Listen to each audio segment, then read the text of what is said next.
상승을 주장하시는 분들 그 의견을 들어보면은 약간 2025년부터는 정말 대세 상승장이 올 것이다. 그러면서 그 오기 전에 약간 숨고르기가 아니겠느냐 그런 식으로 이제 주장을 하시는데 이 공통된 근거를 보니까 공급 물량이 없다 서울에 약간 그런 걸 말씀하시더라고요. 이거는 좀 어떻게 보시나요? 공급도 중요하지만 수요도 중요하거든요. 지금 수요도 그렇게 없어요. 아, 강남에 그 일부 고가 아파트들이 생기잖아요. 막 신고가가 형성되고 특수한 계층만 살 수 있는 거예요. 다 현금으로 사잖아요. 아, 대출을 안 받고. 네네. 특수한 계층이 사기 때문에 이거는 수요는 한정돼 있어요. 그래서 연거를 해서 뭐 과다한 대출을 받아서 강남에 그 비싼 아파트를 온갖 돈을 끌어서 산다든가 이런 거는 지양해야 되겠죠. 그걸 살 정도 되면 뭐 40억, 50억 이렇게 한다고 그러잖아요. 신고가가. 이런 걸 살 정도 되면 그 정도 돈이 나중에 반값이 아니라 없어져도 약간의 타격이 받을 수 있을 정도의 사람들만 사는 거예요. 만일에 그걸 사가지고 반값이 됐다든가 더 떨어진다든가 했을 때 타격을 받을 분들은 사면 안 돼요. 그래서 현금 부자들이 많이 사는, 특수한 계층이 많이 사는 이런 현상. 그리고 이제 부동산이 이제 숨고르기다 이렇게 하는데 원래 떨어졌어야 되는데 비정상적으로 안 떨어진 거거든요. 저는 이러한 현상이 앞으로 더 갈 거라고 봐요. 최소한 26년까지 이상까지 떨어져 줘야 네네. 그래야 정상적으로 시장이 건전하게 되는 거예요. 그리고 오를 요인이 없어요. 자꾸 공급 부족 하는데 수요도 부족하단 말이에요. 지금 뭐 월급 받아서 월급 뭐 20년치, 25년치 모아봐야 강남에 그 비싼 아파트 한 채 못 산단 말이에요. 그런 상태에서 수요가 없단 말이에요. 수요가 없는데 공급만 가지고 자꾸 이야기해요. 그래서 신문에 나는 거 보면은 뭐 공급 부족하다, 또 집이 뭐 부족하다고 하면서 자꾸 부동산 가격을 상승시키려는 이런 또 언론 보도를 봤어요. 그런 것들은 상당히 저는 잘못됐다고 봐요. 부동산 가격을 상승시키려는. 지금 보세요. 상가나 빌라, 오피스텔, 네. 심지어 아파트까지, 연가란 아파트까지 경매가 엄청나게 쏟아지잖아요. 작년에 10만 건 넘었고 12만 건에 육박하고 있어요. 과거 금융위기 때 경매가 12만 건이었어요. 거의 12만 건에 지금 육박하고 있잖아요. 이거는 뭐 거의 금융위기 수준까지 왔다고 봐야죠. 근데 이게 숨고르기다, 내년에 다시 오른다 하는 거는 저는 잘못된 거라고 저는 보고 있어요. 그러니까 정리를 하면은 사실 최근에 올랐던 거에 그게 약간 전체적인 그런 상황이 아니라 방금 말씀하신 강남이라든지 일부 몇몇 그런 고가의 그렇지. 아파트만 네. 찐 부자들이 현금으로 사다 보니까 오른 그럼 거고. 지방은 오르지도 않았어요. 네네. 아직도 미분양 상태가 해결이 안 돼요. 아직도 지방은 살 사람이 없어요. 수요가 없어 아예. 값이 떨어진 상태에서 더 떨어지고 있어요 지금. 일부 아파트를 가지고 지금 오른다 언론에서 자꾸 떠드는 거는 이건 홍보가 아닌가 저는 이렇게 보고 있어요. 보니까 이제 강남 불패를 외치는 분도 많은데 지난달 서초구 상승거래 비중이 많이 떨어졌다라고 하더라고요. 이 강남 아파트 가격 같은 경우에도 뭔가 상승세가 둔화되는 것 같은데 강남의 미래는 어떻게 보세요? 이제 강남이라든가 이제 일부 중심지 살고 싶은 데가 있잖아요, 사람들이. 그런 데는 제일 많이 올라요, 원래. 제일 많이 올라요. 외국 같은 데도 보면은 그런 데는 제일 많이 오르고 떨어질 때도 제일 늦게 떨어져요. 제일 늦게 떨어지기 때문에 만일에 경기 침체가 온다든가 부동산의 전반적인 어떤 문제점이 생겼을 때, 경제에 문제가 생겼을 때 결국 강남도 떨어지죠.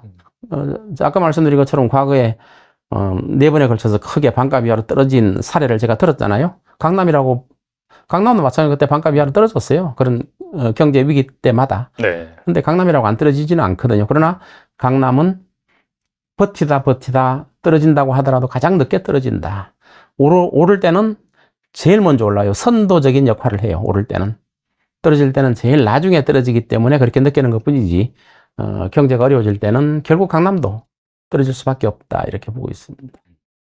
스트레스 DSR 2단계가 시행된 지 이제 한 달 정도 됐는데 대출을 받기가 지금 점점 힘들어지잖아요. 그래서 지금이라도 좀 집을 사야 하나 고민하시는 무주택자분들이 계신데 어떻게 하는 게 좋을까요?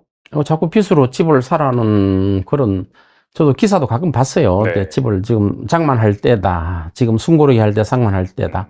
그러나 저는 지금 정부에서 대출 규제를 하고 있는데 이 대출 규제라는 게 눈 가리고 아웅하기 시기예요. 그동안에 대출을 엄청나게 풀어가지고 보금자리론 뭐 신정은 뭐 수십조 풀었잖아요. 네.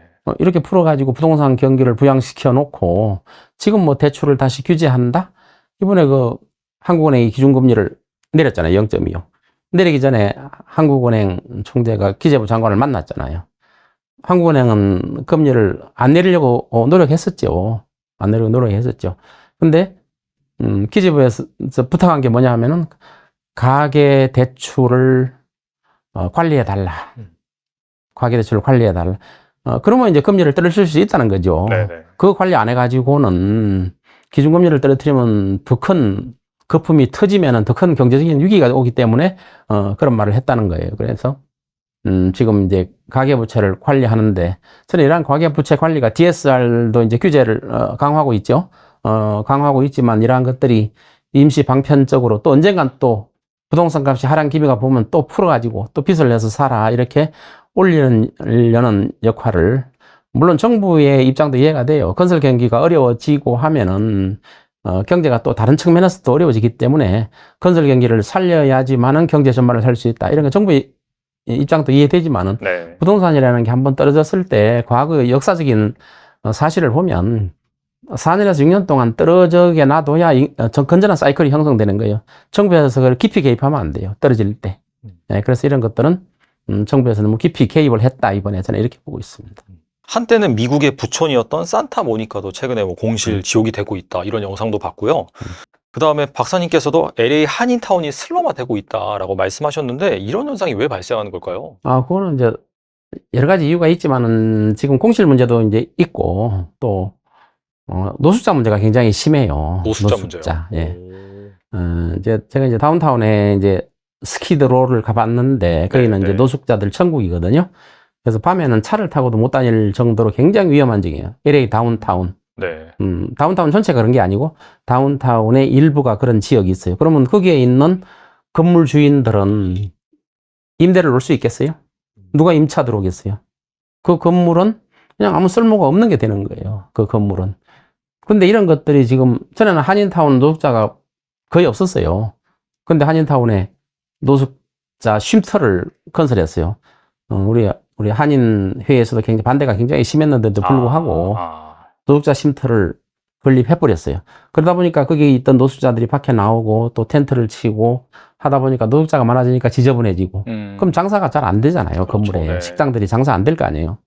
그래서 이런 것 때문에 점점 슬럼화되어 간다는 거고 그래서 캘리포니아의 가장 큰 문제가 기후가 따뜻하기 때문에 겨울에도 네. 노숙자들이 천국이 돼가고 있고 뭐 샌프란시스코 다운타운 같은 경우는 이미 노숙자로 다 터져가지고 뭐 샌프란시스코 시내 자체가 이미 슬럼화 됐다고 보고 있죠. 다운타운 자체가. 뭐 LA는 그 정도는 아니지만 그 노숙자들이 또 산타모니카 같은 부촌도 노숙자들이 진출을 하고 그래서 캘리포니아의 정책은 노숙자에 대해서 굉장히 관대하단 말이에요.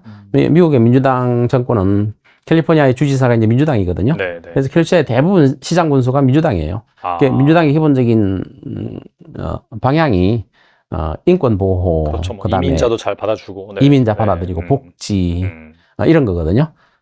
실제로 그 바이든 정부 4년 동안에 불법 체류자가 1,000만 명이 넘게 미국으로 들어왔어요. 이거를 방치했다는 거죠, 민주당이. 그러면 그 1,000만 명이 들어온 사람들이 일자리를 못 갖게 되면 그리고 신분도 없잖아요. 그렇죠. 불법 체류자들은. 네. 네. 그러다 보면 이제 노숙자가 될 수밖에 없는 노숙자가 자꾸 늘어나는 그런 현상이 생기는 거죠. 그래서 이런 것들을 민주당에서 방치했기 때문에 이번에 공화당에서 이제 대선 때 굉장히 공격을 하고 있죠. 뭐 1,000만 명이 넘는 불법 체류자가 미국에 들어오도록 그동안 뭐 했느냐. 근데 민주당은 그거를 사실상 방치한 거거든요. 인권 보호를 위해서 네. 방치한 거거든요. 네. 약간 범죄율 뭐 이런 것도 좀 올라갈 수밖에 없겠네요. 범죄가 엄청 올라가죠. 범죄 때문에 지금 미국도 이제 그동안에 주택값이 굉장히 올랐어요. 올랐다가 지금은 거래가 이제 많이 없어져 버렸어요. 그리고 일부는 값을 내리기 시작했어요. 그래서 범죄율도 굉장히 높아요. 심지어 부촌들도 뭐 도둑이 들어와서 집이 틀리고 이런 문제가 생기기 시작했기 때문에 범죄율이 자꾸 높아가고 그래서 캘리포니아를 떠나는 사람들이 점점점 늘어간다 이런 기사도 봤을 거예요. 네. 캘리포니아가 살기가 너무 힘들다. 물론 뭐 회사들이 많이 있으니까 수익을 올릴 수 있겠지만은 범죄가 심해지고 살기가 점점 힘들어지고 또 노숙자를 너무 보호하고 또 복지에 중점을 너무 두기 때문에 캘리포니아 정책이 캘리포니아를 떠나는 데가 점점점 늘어가고 그래서 샌프란시스코 그 거기도 보면은 이미 그 테슬라라든가 이런 큰 기업들이 떠나기 시작했잖아요. 네. 많은 사람들이 떠날 거예요. 지금도 떠나고 있고. 그래서 이런 정책이 바뀌지 않는 이상은 캘리포니아에 다른 데로 이주하는 이민자들이 더 채워지겠죠, 그러면은. 아, 그러네요, 진짜. 네. 이민자들도 이제 고급적인 이민자들은 괜찮죠. 정상적으로 전문직을 가지고 예를 들어서 제대로 배운 분들이 이민을 오면 미국 사회를 굉장히 건전하게 만들지만 불법 체류자들이 오기 시작하면 그 캘리포니아 잘못하면 LA뿐만 아니라 캘리포니아 전체가 슬럼화될 수 있고 한인타운도 거기에 피해를 받고 있는 거죠. 야, 구조적인 문제라서 쉽지 않겠다. 말씀 들어보니까 진짜. 네. 그럼 물론 심각하다고 볼 수도 있지만 음. 미국은 우리나라 땅덩어리의 100배예요. 네. 일부 지역만 그런 생기고 대다수는 또 안전한 도시가 90% 이상 훨씬 많다는 거죠. 그래서 미국이라는 큰 땅덩어리 가지고 일부만 놓고 미국은 범죄가 많고 살기 힘들다 이렇게만 볼 수 없다는 거죠. 저는 LA라는 일부 지역만 놓고 말하는 거예요. 그리고 미국 대선이 끝나면 뭐 큰 위기가 올 수 있다라고 전망하시는 분들이 많은데 이게 대선 때문에 뭐 현 정권이 이제 뭐 재정 적자도 피고 막 그런 식으로 어느 정도 좀 경제 지표를 마사지하는 것이 아니냐 그런 식으로 해석하는 분들이 많더라고요. 그 얘긴 즉슨 끝나면은 뭔가 큰 게 터질지 모른다 그런 위기감이 있는 것 같은데 박사님께서도 미국 부동산 시장 붕괴와 한국 부동산의 위기를 경고하신 걸로 알고 있어요. 여기 대해서 좀 말씀해 주세요. 미국 이제 대선 때문에 사실 돈을 많이 풀고 있어요. 미국의 앨런이죠. 네, 앨런이 돈을 많이 풀고 있어요. 근데 연준은 그동안에 잘 버티다가 이번에 0.5 빅컷을 단행했는데 이것도 이제 유동성을 풍부하게 하는 거죠. 이제 유동성을 풍부하게 하면 이제 주식시장이 살아나고 현 정부의 대선에 유리하게 되는 거죠. 그렇기 때문에 이제 앨런은 돈을 많이 풀고 있고 또 아마 이번에 파월도 압박을 많이 받았을 거예요. 네. 그래서 파월은 원래 성격이 미리 예측을 해줘요. 이번에 얼마 내려야 되겠다, 내릴 가능성이 많다, 뭐 물가 지표가 어떻다, 미리 설명을 해주는데 이번에는 그냥 회의 들어가가지고 0.25라고 많은 사람들이 예측했는데 0.5를 내렸단 말이에요. 그래서 이거는 이제 지금 공화당에서는 이제 이거는 정치적인 압력이 있었던 게 아니냐 이렇게 하고 있고. 네. 근데 이제 0.5를 내리는 건 좋은데 파월도 어쩔 수 없이 0.5를 내린 이유가 뭐 여러 가지 이유를 발표를 했더라고요. 근데 그 중에 가장 중요한 게 경기 침체를 방지하기 위해서 빅컷을 단행했다. 이게 핵심이에요. 많은 이유가 있지만 결국 핵심은 뭐 물가가 2% 초반대로 안정돼 있다 하는 것도 있지만 경기 침체를 막기 위해서 0.5. 이거 우리나라도 금리를 하락한 게 뭐 여러 가지 이유를 한국은행에서 됐는데 그 중에서 경기 침체를 방지하기 위해서 금리를 내린다. 이런 게. 근데 지금 금리를 내리면 어떤 현상이 생기냐면 또 부동산 값을 자극하고 거품이 또 증가하고 또 물가를 자극할 수 있단 말이에요. 그렇죠. 네. 그래서 보통 금리를 내리기 시작하면서 물가 자극은 보통 5개월, 6개월 그래요. 나타나는 거는. 그래서 대선 이후에 나타난단 말이에요. 네. 그래서 대선 때 대통령이 누가 되든지 간에 물가 상승은 또 피할 수 없게 되고 그러면은 그동안에 금리 내린 게 부메랑으로 돌아올 수도 있다는 거예요. 물론 경기 침체를 막기 위해서 금리를 내렸지만 다시 한번 금리를 더 내리는 지금 뭐 앨런도 연준 같은 경우도 보면은 금리를 이제 더 이상 내리는 거를 좀 천천히 하겠다 이렇게 말을 하는 이유도 그런 위험 때문에 그래요. 물가를 자극하지 않기 위해서. 그래서 대선 이후에 상당히 그 위기가 있을 수가 있고 또 실제로 경기 침체가 온다. 대선 이후에 침체가 온다. 그러니까 대통령이 누가 되든지 굉장히 어려워진다는 거죠. 이렇게 예측하는 미국의 경제 전문가들이 훨씬 더 많아요. 만일에 미국이 경기 침체가 대선 이후에 온다면 우리나라는 당연히 미국보다 훨씬 더 큰 위기가 올 거예요. 지금 미국의 상업용 부동산에 은행에서 대출해준 대출금이 얼마냐면 1조 달러예요. 어마어마한 돈이죠. 이런 것들이 폭탄이 아까 상업용 부동산에 대한 위험을 이야기했잖아요. 대출금 이걸 일부 회수 못하면 은행도 위험해질 수도 있고 결국은 금융위기로 올 수도 있는 그런 상황이란 말이에요. 그래서 미국이 이런 위기가 왔을 때 우리나라는 어떻게 될 거냐. 미국은 기축통화국이기 때문에 경기 침체가 오더라도 그걸 또 달러를 찍어낸다든가 해서 버틸 수 있는 힘이 있는데 우리나라는 버틸 수 있는 힘이 없어요. 그래서 경기 침체가 미국이 온다면 고스란히 우리는 그걸 다 맞을 수밖에 없어요. 우리는 위기를 헤쳐나갈 그런 펀더먼털이 없어요. 없기 때문에. 그래서 우리가 항상 보면은 지금 6.25 전쟁이 난 지 70년이 지났는데도 이제 전쟁이 과연 나겠느냐. 날 수가 없다 이렇게 말하죠. 또 과거에 일본이 부동산이 폭락을 해서 지금 30 몇 년 동안 지금 부동산은 살 대상이 아니다 이렇게 또 중국도 지금 부동산 시장이 붕괴돼 버렸단 말이에요. 맞아요. 그럼 다른 나라는 붕괴돼도 우리나라는 붕괴 설마 되겠느냐. 우리는 설마 하고 있어요. 그러나 전쟁이라든가 이러한 외국의 이러한 부동산 시장의 붕괴가 우리나라만 안전하게 피해가지는 않을 거란 말이에요. 그래서 이런 것들은 우리는 설마 하다가 당해버리면 우리는 회복할 수 없는, 거기에 대한 준비를 우리는 해야 된다. 이번에 우리나라가 한국은행이 금리를 내린 것도 사실은 내리면 안 돼요. 미국하고 기준금리 차이가 상단 기준으로 한 2% 차이 나잖아요. 네. 근데 지금 미국은 5%가 됐고 우리는 또 0.25를 또 내려서 1.75가 됐어요. 1.5가. 근데 그 미국의 금리와 최소한 같거나 낮아야 돼요. 우리나라는 금리가. 그래야 외화 유출이 안 되거든요. 최근에 뭐 환율이 오르고 있잖아요. 이런 것들도 외화 유출 현상이 생기는 거거든요. 그래서 금리를 따라 내서는 안 되는데 뭐 어떤 이유에서는지 하여튼 내렸어요.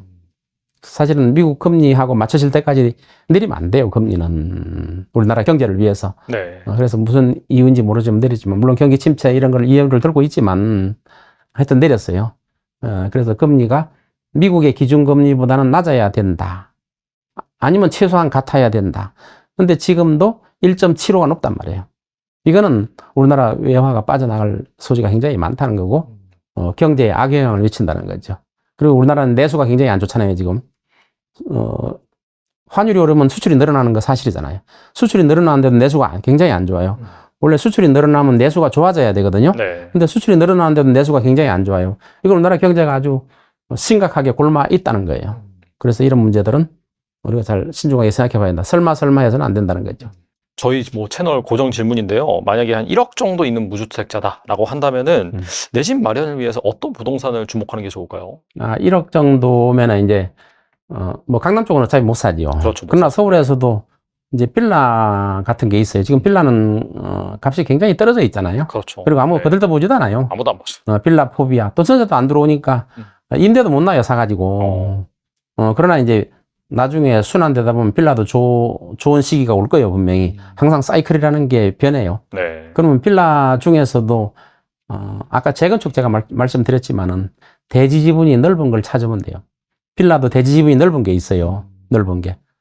대지 지분이 넓은 걸 하면 나중에 재건축을 할 때 5층짜리 아파트가 황금알을 낳는 겁이듯이 빌라가 대지 지분이 넓으면 대부분 집을 살 때 대지 지분을 안 보거든요. 그냥 이게 몇 평 정도 되는 실평수가 사는 데가 몇 평 되느냐 이것만 보거든요. 근데 대지 지분을 보면 투자 가치라는 게 나와요. 대지 지분이 10평이다, 20평이다. 같은 평형인데도 대지 지분이 다 틀려요. 그 대지 지분이 높은 거를 사면 그거는 대출을 좀 받고라도 사게 되면 나중에 투자 가치가 있지 않겠느냐 저는 이렇게 보고 있어요. 집이라는 거는 주거의 안정성을 보장하기 때문에 집 한 채는 가지고 있는 게 굉장히 사회생활 하는데도 굉장히 안정감을 가져와요. 그러니까 집 한 채는 있는 게 좋거든요. 근데 적은 돈으로 살려니까 그게 맞게 사는데 서울에도 보면 빌라 같은 데도 보면 그렇게 저렴한 빌라들이 대지 지분이 넓은데도 잘 모르고 안 사는 경우가 있어요. 이런 경우는 투자 가치가 있는 대지 지분이 넓은 빌라 같은 거는 사도 지금처럼 빌라 기피 현상이 심할 때 사는 게 가장 효과적인 거예요. 아파트는 너무 비싸잖아요. 너무 비싸죠. 네, 좋은 말씀 많이 해주셨는데 끝으로 시청자분들을 위해서 한 말씀만 부탁드립니다. 지금 아까도 잠깐 말씀드렸지만 이제 뭐 이스라엘, 중동도 뭐 거의 전쟁 네. 단계로 가고 있고 또 우크라이나도 전쟁 단계로 가고 있고 또 미국 대선 결과에 따라서 엄청나게 힘든 결과가 올 수도 있거든요. 최근에 그 대선 후보 중에 하나는 트럼프는 대한민국은 너무 돈을 많이 빨아먹는다, 미국 돈을. 그래서 방위비를 협상이 끝났는데도 얼마 전에 네, 맞아요. 방위비를 재협상하겠다. 13조 이상을 내야 된다, 우리 돈으로. 네. 이렇게 뭐 트럼프가 떠들고 다니는 걸 봤어요. 네. 그러면 트럼프가 됐을 때 그게 뭐 허풍이든 어떤든지 간에 어느 정도는 우리가 경제적인 부담을 많이 가져야 될. 또 관세도 많이 물린다 그러잖아요. 그래서 대선 이후에 이러한 동향이 물론 우리나라 뭐 정치권에서 외교를 잘 하겠지만 양쪽에 외교를 잘 해가지고 해야 되겠지만 대선 이후에 닥칠 그런 폭풍 이런 것들에 대해서도 대선 이후에 닥칠 경기 침체, 대선 이후에 닥칠 또 물가 상승, 물가 상승하면 금리를 또 올릴 수밖에 없어요. 이런 것들에 대해서 우리가 충분히 대비를 해야 되고, 근데 우리나라는 지금 너무 아파트에만 집중하고 있어요. 전 세계가 지금 AI, 인공지능에 투자를 하고 있는데, 우리나라는 그냥 아파트가 제일 남고 환급성도 좋거든요. 많이 남고. 그러니까 아파트에 투자하면 이거는 나중에 엄청난 그 폭탄을 얻어맞을 수 있다. 우리나라 경제에 굉장히 안 좋은 현상이라고 저는 봐요. 그래서 이 아파트에다 몰두하는 콘크리트 덩어리가 40억, 50억, 뭐 60억 이렇게 하는 거에 대해서는 이거는 굉장히 안 좋은 현상이고, 돈잔치에 불과하고 아무런 생산성이 없는 거예요. 지금이라도 인공지능이나 이런 데 투자를 활성화하고, 정부도 아파트 값이 올리는데 정책을 피지 말고, 물론 올리려고 하지는 않았겠죠. 떨어지는 걸 방지하려다 보니까 더 오르는 것 뿐인데, 정부에서도 부동산 값이, 아파트 값이 떨어지도록 놔두는 것도 장기적으로 거품을 해소해서 경제 위기를 막을 수 있는 한 방안이 된다. 저는 이렇게 보고 있습니다. 우리나라는 이제 장기적으로 지금 고령화 저출산이에요. 네. 그렇기 때문에 장기적으로 우리가 성장률이 낮을 수밖에 없어요. 성장률이 과거 높을 때 하고 낮을 때는 차이가 굉장히 커요. 성장률이 앞으로 낮아지는데도 불구하고 아파트 값이 계속 오를 것이다, 이렇게 착각을 하면 안 된다는 거죠.